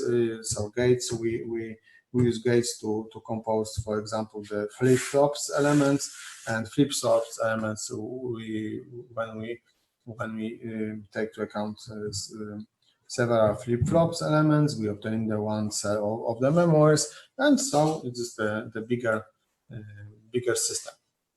Okay, so and the first we have the three types of connections of 2-port systems. The first one is the series interconnections.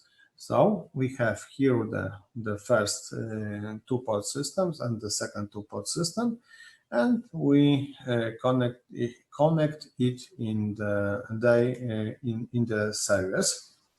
So it is not typical series one by one, but it is the series means that the current here is the same, and okay. So we see that the voltage applying the Kirchhoff voltage law, we obtain that the voltage V1 is the sum of V1A and V1B, and the same from the output, and the connection is regular. So it is the one additional information. The connection is regular when this current and this current has the same value and the same from the output point of view. So when we have two networks connected with series and if the connection is regular, we can write that the complex system, we can write the equations for the complex system, and we have the sum of first parameter, the first network, and the second network A and network B, and the same for the second, the third, and the fourth parameters. Okay, and generally we can find the matrix which describes the complex system as a sum of simple system. Okay, but in general, of course, we can use not only two parts. We can see here, for example, 3 or more. So it is the questions for general series connections. Of course, when the connections is regular. Okay, what is mean in practice? How we can check it in practice? Okay, we can use here the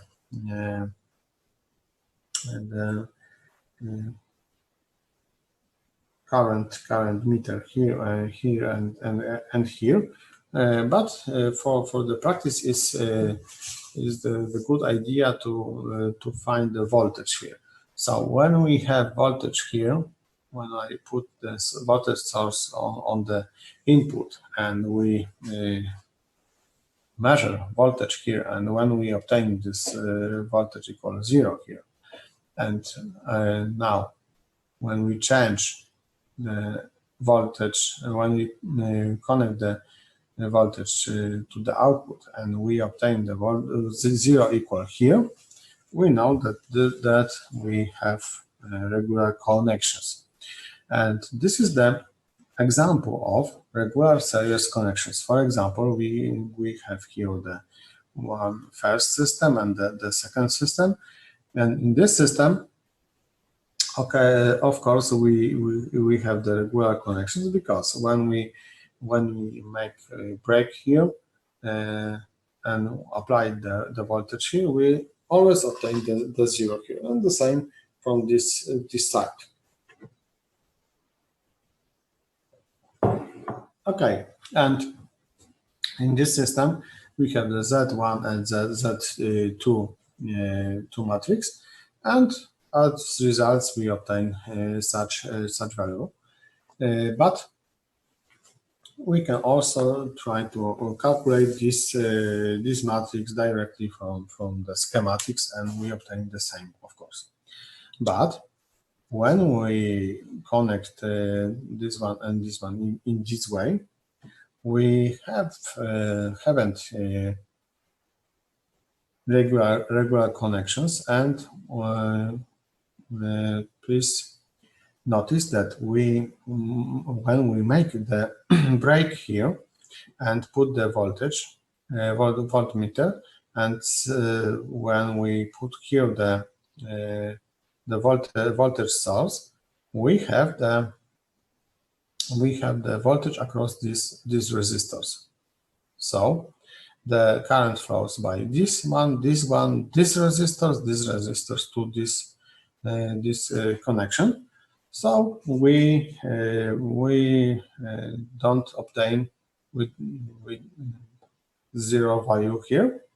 So we have irregular connections, series connections in this case, and we cannot add the matrix 1 and matrix 2 in this case, because the results for such system is equal by this matrix, not by this. It's not equal for this. Okay, so the second type is the parallel interconnections. So in the parallel interconnections we have such first network and the second network, and we have from this point we have connections for the first system, and first point the second system. and the same for the rest of points. Okay, and so in this case, we can apply the current Kirchhoff law, and we know that this current is the sum of this current and this current, and the same for the output. Okay, and in this case, connection is regular if when we summarize all these currents, for example, in this loop or in this loop, we obtain the zero value. So when the connection is regular, we obtain just the sum of admittance parameters for the whole system. And of course, it is possible makes connect more than two systems in this way. Okay, and so we can also check the if the connection is irregular in the simple way. We use also the voltmeter, and we short the first and the second output and measure the voltage here. Okay. And example of regular parallel connections. In this case, we have the regular connections connection here.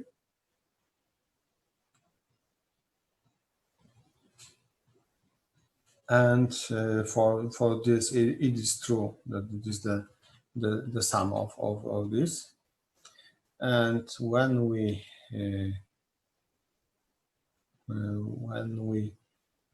short this one and this one, in this case, we obtain the zero voltage here because we have the short for this, because it is in this line we always had the zero voltage. So when we short this one and this one and this, and according to the schematic with voltmeter, we obtain always the zero value. So it is the regular connection. But when we put this the second network in this way, we obtain the irregular parallel connections. So for this one, we obtain the short between input and the output, because it's this one and this way and this way. And so we in practice we obtain the matrix Y, which is not exist because it's infinity for the because it's the resistance is equal 0, so the connectivity is equal infinity in this case. Okay, and the last one type of cascade is the cascade interconnections. Maybe it's sometimes it is the mistake with the series connections. So for the interconnection of two ports, cascade interconnections means that the output of first system is connected to the another system, and for this it is the most convenient is using the transmissions matrix, transmission parameters. And when we describe the systems with using the transmission parameters, we obtain just the final results as a multiplication by multiplication first, second, etc., etc. So final results is the multiplication, but we but it is not simple interconnection, but it is the multiplication by but it is the matrix multiplication. So we must be careful with multiplication matrix because it is not reversible. So it is the bad news. But cascade interconnection is always regular, so we can check, and it is the good information. And maybe this good information gives us the short break, 15 minutes.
Okay, I'm here again.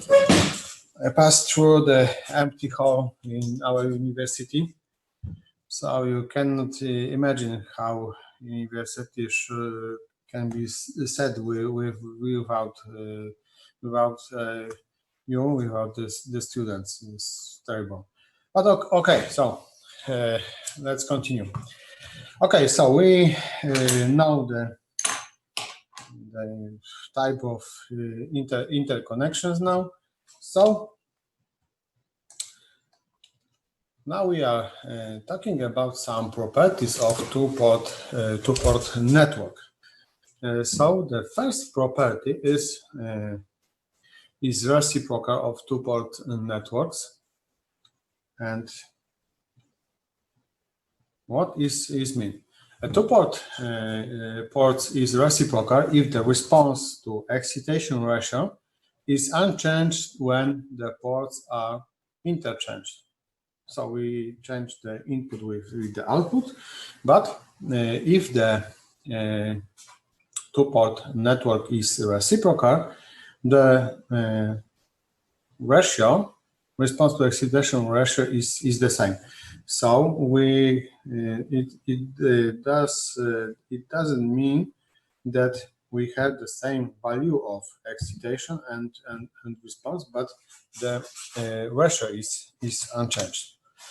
Okay, and we have the reciprocal with when Z1 2 is equal Z2 1 for Z matrix, and Y1 2 is equal Y2 1 for the Y matrix when determined the T transmission matrix is equal 1, and when H12 is equal minus H21 in H matrix, in hybrid parameters matrix. And important information that each two-port networks consist of R, C, M elements is reciprocal. Okay, and the another more property is that when we have the reciprocal network, it can be also symmetrical. So we have also symmetrical reciprocal two ports. So it is the additional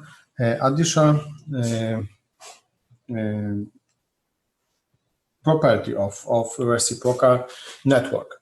So reciprocal two ports can be also symmetrical if after rotation along the vertical axis, ports interchanging, the currents and voltages on the input and output do not change. So we have the same value.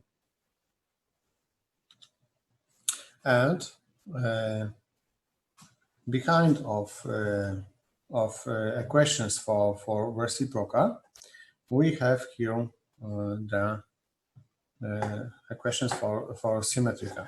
So, for example, when we have the Z matrix, when we have the Z12 equals Z21 and Z11 is equal to Z22, we have the symmetrical and reciprocal two ports. There is not definition of symmetrical but not reciprocal two ports. It's only connected with this. So the property of symmetry is connected with the reciprocal. Okay, and for Y, for transmission parameters and hybrid parameters, we have also. Now, we are talking about typical configuration of two-port network. For example, the first is the gamma configuration. Gamma configuration is nothing special. It is just a voltage divider, and we have here the equations for such network Z or Y and T. And what you can see, for example, Z1, 2 is equal Z2, 1. So we have the reciprocal property for this one, of course, because it consists with elements which we are talking previously. Okay, and so we have the three typical matrix for this one, and another commonly used, it is the two-port network. It is the T configuration. T and the next one configuration is used using for filters. So you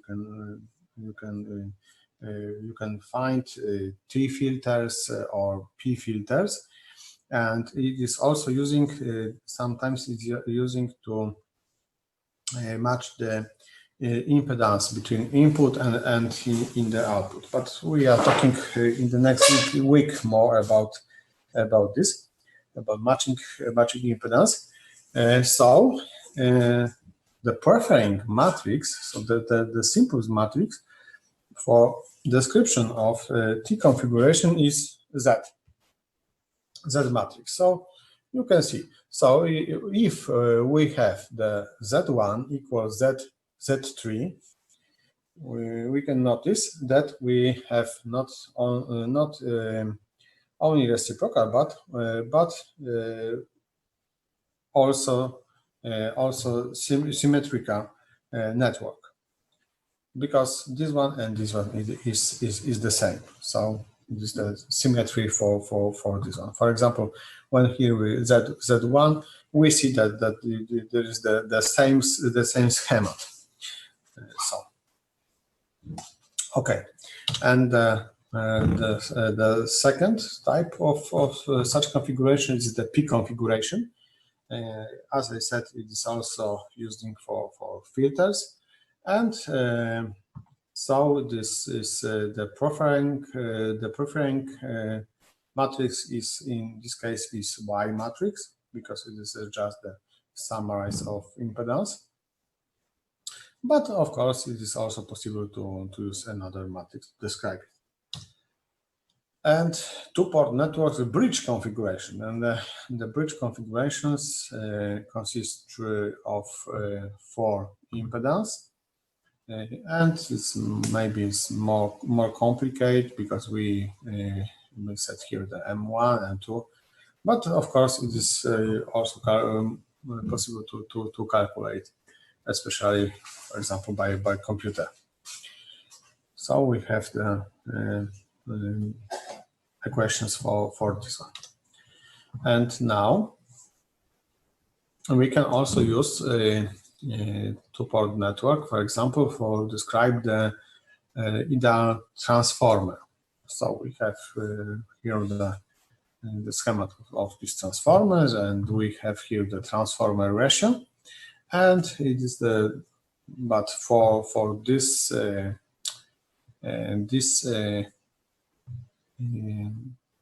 transformer, for transformers, Z and Y matrix does not exist. So, but we have, for example, here the transmission matrix, and we have the transmission ratio here, and 1 by n in the diagonal. Okay, and we ideal transformer has important property according to the T matrix when we mind the T equations, that V1 is equal V2 multiplied by this transformer ratio, and the similar situation with the current. So, for example, when we take to account the typical transformer, for example, when we connect transformer to a power network, and we have, for example, when we transform the voltage from the network 240 40 volts to, for example, 12 volts, we can calculate the transformer ratio, and of course the current on the second side on the output is transfer ratio smaller than the current in the input, and we can go to the next step, and we can calculate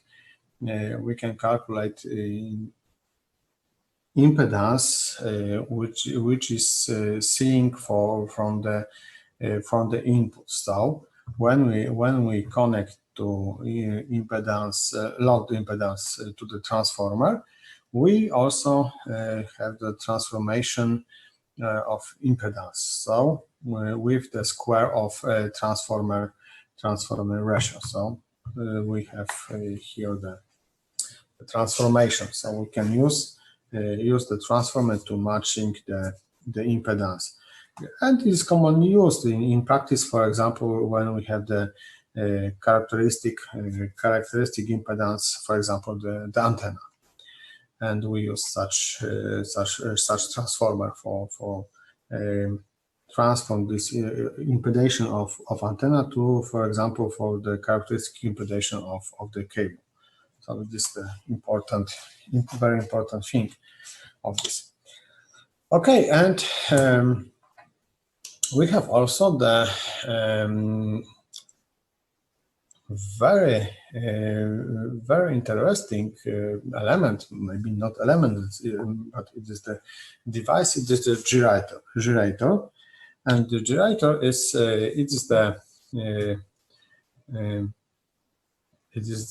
some device with a gyrator constant, and it is the there we see the matrix. Matrix is for the gyrator. R is not R in this case is not the resistance. It is the coefficients, gyrator constants in this case. And so the schema is very similar to the transformer, but we have a line and line here, and we have the matrices for Z, Y, and T, where R is the gyrator contrast. And okay, so when we see here the minus R and R to the diagonal, or here, we see that we haven't the same value because of this sign. So, for example, here is the R, and here we have the minus R. So this is not reciprocal. So I said you that all devices which are built from RLCM parts are reciprocal. So it's we think that there is something else in the gyrator. The gyrator is not simple structure consists only with those elements. Okay, so we can also examine the determinant for T matrix, and the gyrator is not reciprocal to two ports network. So we know this. And according to T matrix, we know that relation between currents and the voltage. So, but we notice that this is not exactly resistance here, but the unit is the same.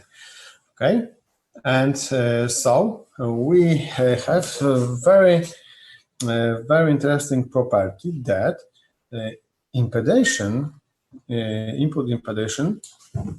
of the gyrator is equal gyrator constant square by Z0. So we can use this element, this device, to transform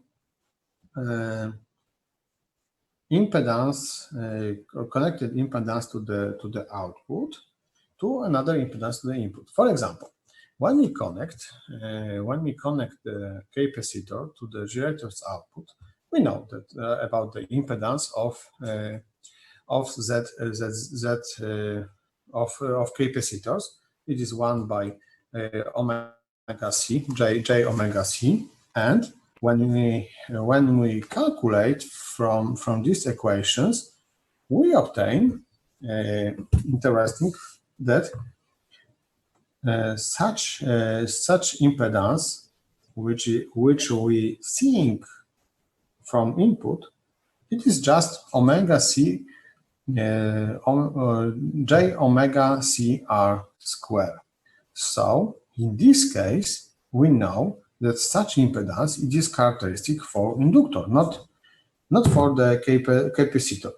So generator allows us to change the character of our elements. So we can use instead of inductance, which is in practice is complicated using the impedance, we can use generator and capacitors as impedance, and it is a good idea, especially when we want to when we have to use a big value of impedance. For example, tens of millihertz for smaller frequency, and of course it is not good idea using such artificial inductance, for example, in the switcher supply. It is not possible. But for example, when we want designed, for example, the sound equalizer, it is very good idea to use such element. Okay, so I give you the schematic of such example of generator. It is given from I takes from book. It's Schenck Electronic Circuit. I like very much this book, and so it is the schematic of such generator. So we have here the input, here we have the output, and two operational amplifiers. So it is as we expected.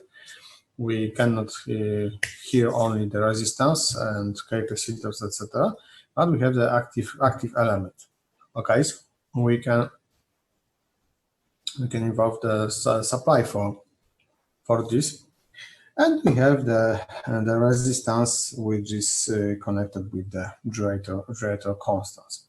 And such elements, when we put here the capacitor on the output, we obtain the inductance here. So it's very good idea. Okay, and we can also using the two ports network describe the independent sources. For example, when we have the current sources, voltage controlled, we can imagine that this is the input port here. We have here the output, and this is the current source controlled by voltage, and we have here the equations for this. So instead of these elements, we can put just 1 by gamma, where gamma is the coefficients connected with the current and voltage. Okay, and when we have the current source, current control, we obtain these coefficients here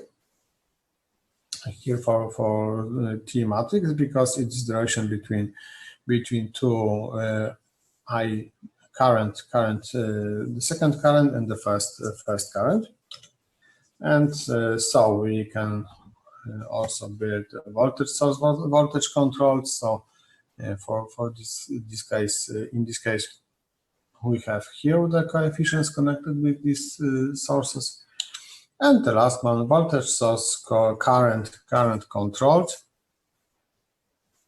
and we have this row here. So it is we change the place for these coefficients. Okay, and now we several words about equivalence of two-port network. Okay, it is the one word connected with this, that two different structures, two-port network, are equivalent if they have the same matrix. So if the matrix is the same, so the two different structures to port are equivalent. Okay, in practice, the most important is designing the equivalent two-port circuits from given matrix Z or Y. So now we have another task. So we know the matrix, for example, we know the Z matrix or we know the Y matrix, and we can propose the schematic of the circuit, which is described by this matrix. Okay, so we can assume that we have the Z matrix here, so we know this equation, and now we can writing something with this. So I put here the these elements and this element, but this element, when I summarize this element with this element, we obtain the same equations. And here we have also additional elements, but when we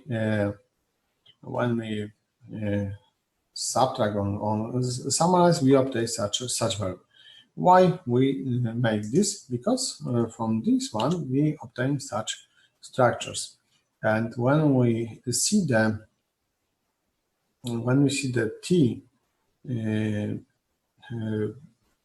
T-type network, we can realize that Z matrix using the T connections, and so we have here the Z1 and Z2 and Z3, and here we have also the current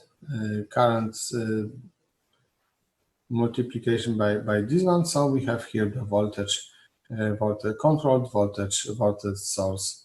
So when we have the Z matrix, we can use this schematics to make this equivalent two-port circuits with one controlled voltage source.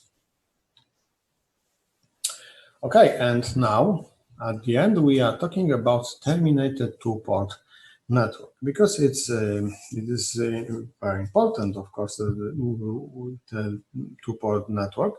But in practice, we are something connected to the input and something connected to the output. Without this, is only the theoretical. But in practice, it is important. So we have some source, we have some load, and some resistance or impedance connected with the property of the source. So now we have the two-port circuits, and the impedance, we have the input impedance on the left side. On the right side, we have the Z out, output impedance. And so here we have our two-port circuits, and now we have the source and load. Okay, and for example, when we can for example, for us is important parameters for us is the input impedance, and now we can try to calculate input impedance using the Z parameters equations. For example, we have here the input.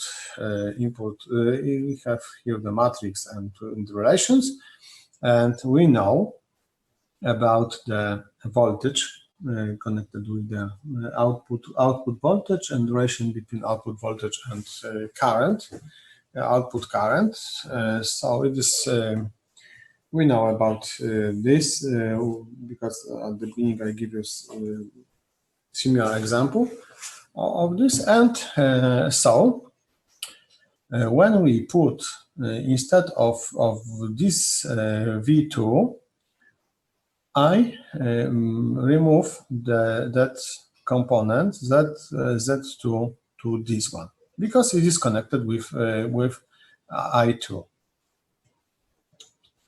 Okay, and now I can use the Cramer's rule for obtain current input current, and when I obtain such value for this, because it's this determined. I just calculate this determined, so it is in the denominator, and in the denominator it is just the second matrix denominator, and determine. And when we see, we have here the current, and we have here the voltage. We know that the input impedance is just voltage divided by current. Of course, input voltage by input current. So we should rotate this, and as results we obtain such values. So we can we can calculate the input impedance for this one, and we take to account the Z0. Okay, another important working parameters is effective voltage gain. So first, input impedance. Now we can take to account the effective voltage gain. What is this? The effective voltage gain it is just the voltage V2 divided by E, by voltage E, voltage source. Okay. So now we can write the equations connected with this the second. So we have here 0 is equal Z to 1 multiplied by this one plus this one Z to 2 plus Z0 multiplied by this one. So when I change the side, the second component, I have here the minus, and I obtain the relation between the output current with input current, and of course we know relation between voltage output and output current. Okay, and now we can put instead of this second current, we can put these equations. So, and as a result, we obtain only the relation between voltage input and input current. And as I said, the definition of effective voltage gain is V2 to the E. So when we take to account the Z impedance, so we have here the Z impedance, and here we have the Z generator. So we have here the voltage divider. So it's now it is only important this impedance and this impedance, and so we can write this one directly from the voltage divider, and this one it is the normal voltage gain V2 to the V1. And now now we know about this one, and as a result we obtain such value. So the effective voltage gain is given by this this equation.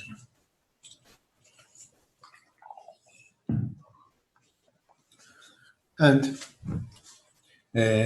voltage gain not effective is similar, but without, of course, the ZG. So we have the relation between for the effective and for simple voltage gain. And so it is just only the examples of those systems, but we have here the table with, for example, when we want to calculate input impedance or output impedance, voltage amplification, we can use these equations, and this equation is connected with the T parameters, T networks. But of course, it is not. This table is not of course for memory. It is for practice, and so we have in one table we have characteristic value for the system, which describes the system. It is called the working parameters of system, and at the end is the characteristic input impedance. Maybe it's maybe you don't know about this parameter. Now I think in the next week it will be clear what is the characteristic impedance. Okay, and so now I would like to summarize. So a port is a terminal where energy can be supplied or extracted. A two-port network is a four-terminal circuit with terminals paired to form as an input and output port. And two-port methods, we can apply the two-port methods for the linear circuit without any independent source inside, without no initial energy storage, and net current of 0 at the above parts. So we take into account the steady state. And the only accessible variable are the port voltage V1 and V2, and we have also the currents I1 and currents I2. And two-port parameters can be defined by expressing of those port variables. And of course, in this lecture, we are taking into account what is inside in the box, but this is only for the property understanding of such systems. Okay, and the most often we use the parameters such as impedance, admittance, hybrid, and transmission parameters. Okay, and in general, two-port parameter networks functions of the complex frequency is the function of complex frequency S. And when we set instead of S j omega, we obtain the sinusoidal steady state value of 2 port parameters, and when we put instead of S, we obtain the DC value of port parameters. And there are some properties. The 2-port is reciprocal and symmetrical if the voltage response observed port due to a current excitation and the another port is unchanged when response and excitation port are interchanged. So we talk about this, and every 2-port parameters can be calculated on measuring when applying excitation and one of the ports are connecting a short circuit to the open circuit at the other port. And with this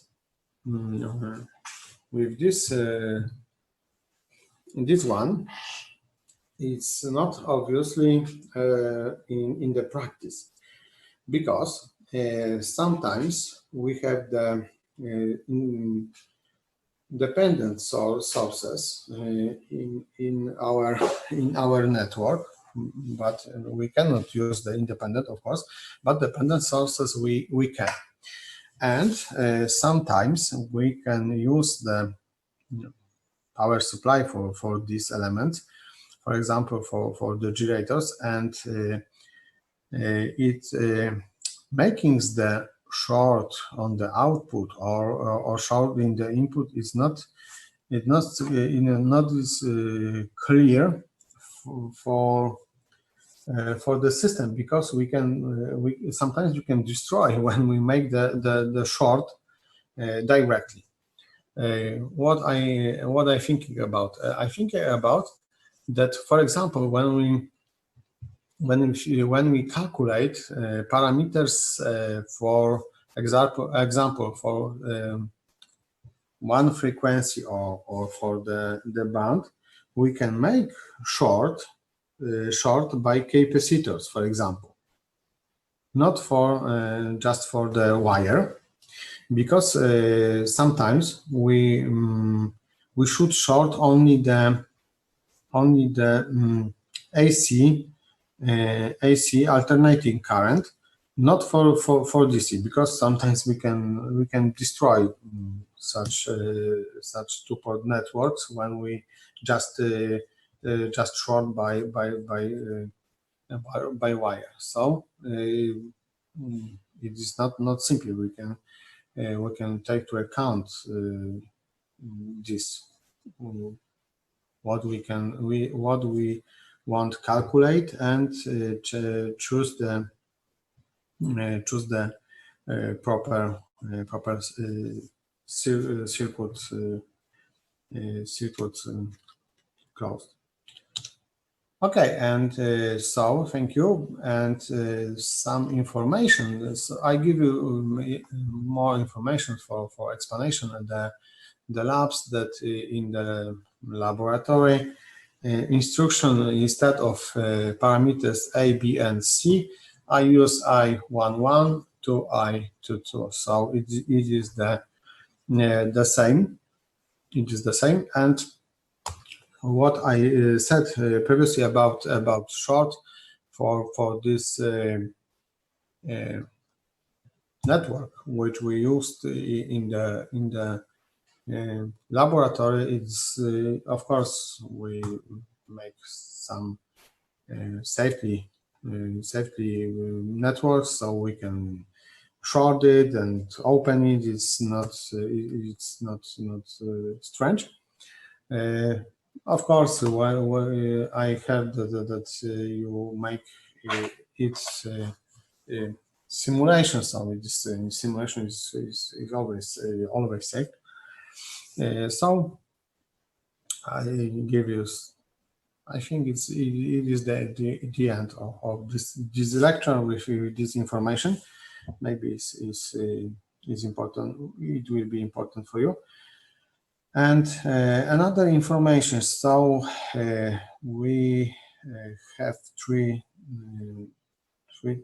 times for the lectures, 3 terms, and So I have two lectures for you, 2 more lectures for you, and in the next week we are talking about the transmission line, and after that for 2 weeks we are talking about the digital. And so I have to talk with Grzegorz about the test, and when I know more about this, I give you information. But we are planning with the first test for the 2 weeks, because for the 2 weeks there will be two parts. So I propose I will propose Grzegorz that from 9 to 11 I give you the digital, and from 11 you write the test. But we are working about the e-portal for the test. We are trying something to make something online test, of course. Okay, so thank you for your attention, and so goodbye and have a nice day.